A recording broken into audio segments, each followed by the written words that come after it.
You know, this keeps up, they're going to have 100,000 troops over here.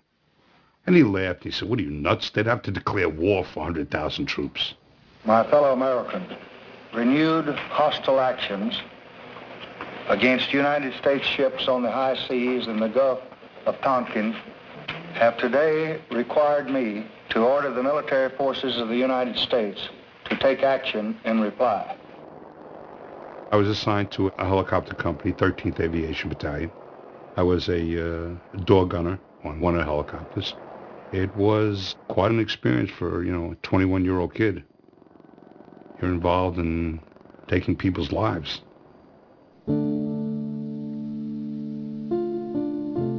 From the perspective of a helicopter, you're up X number hundreds of feet, and you're shooting at little dots that are running around. You're not shooting at somebody face to face. Okay, there's a blue shirt on a trail down here. Come on, right. Okay, there, got a tanker. It's almost like they're not real human beings. They're objects. They're objects.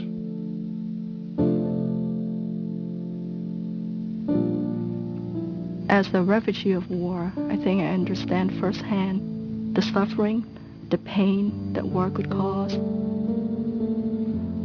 I came here when I was 15. We left Saigon on the 28th of April, 1975, right before the downfall of Saigon. I was very lucky to make it here intact. I always was very much aware of why I'm here. It's because of our strong thirst for freedom that brought me here, and the sacrifice of other people that brought me here. A full-scale evacuation had been ordered. But I do remember the desperation. A lot of South Vietnamese indeed felt that the Americans have left them fend for themselves. That in the end, America deliberately withdrew all the support. But I separate that from the American people. I grew up knowing that should the situation arise, you were expected to answer the call when your country made the call. There was no such thing as, well, I wonder if my country's right. Is anybody lying to me about this? You don't grow up thinking that. You grow up saying, if the bugle calls, you go. Well, as time went on and we found out, well, this whole Gulf of Tonkin thing was BS and nobody was really attacked. So you say to yourself, you know what? That's really crap, man. Why did somebody lie to us? There was no need to lie. We have been lied to in every military escapade, frankly, over the last 50 or 60 years, without exception. There's no better example probably than Vietnam, where you had the President of the United States and the top generals in the Pentagon out and out lying about the Gulf of Tonkin incident and got us into the war, about the casualties, about how the war was going. Anyone who has ever looked closely at the Vietnam War can see that the public and the media were manipulated substantially. We don't like to think of ourselves as a militant nation, but we are in fact an incredibly militant and militaristic nation. It's not a view of ourselves that we want to carry around, but the fact is we are. If the president and the military-industrial complex, the defense establishment, if they all have decided that suddenly there's a problem somewhere, we need to drop some bombs or even put land forces somewhere in some country, this is a ritual that we have been seeing for decades.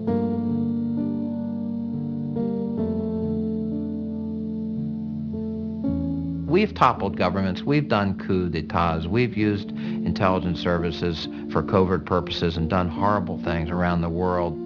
And we have put up with the most heinous human rights abusing countries. We have propped them up, we've even trained them how to commit human rights abuses. Today's demon was yesterday's friend, all in the name of either the Cold War or for commercial reasons.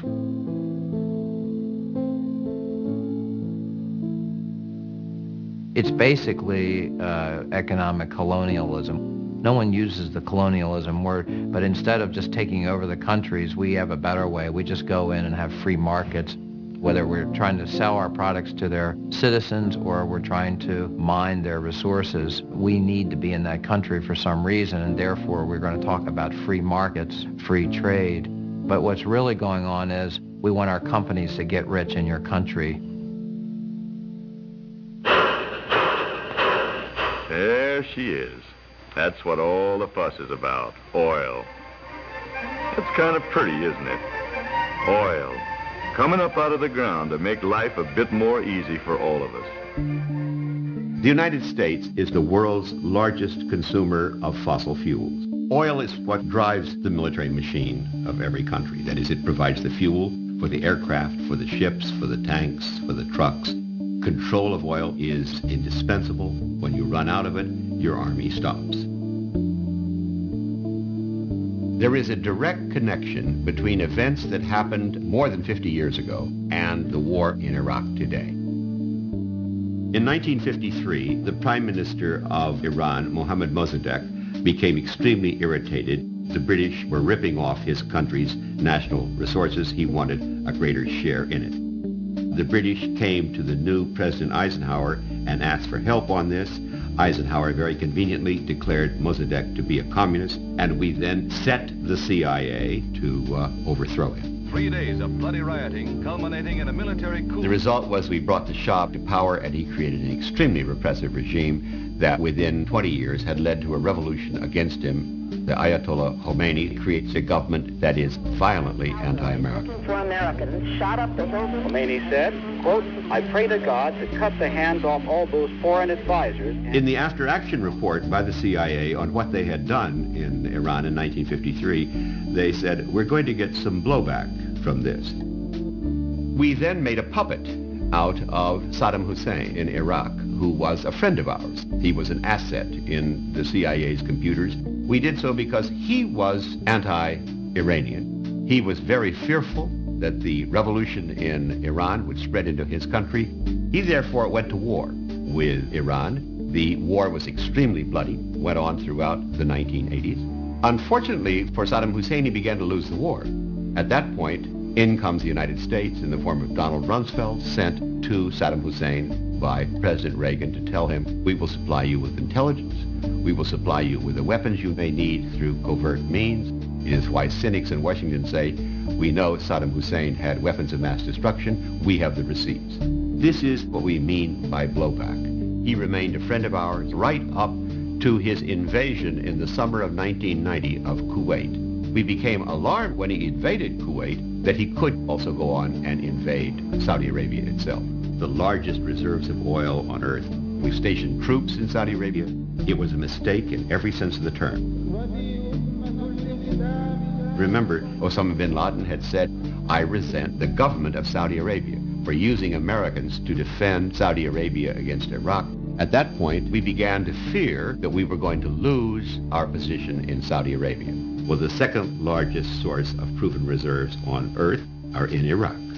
This leads us now to demonize our previous ally and to prepare the American public for the thought that we must take him out.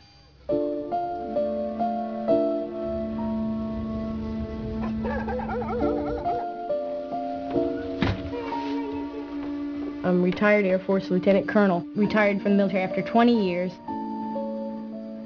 I initially started in the Air Force, then they trained me as a communication electronics officer, and I did that for about 15 years. And once I joined the Pentagon, I became a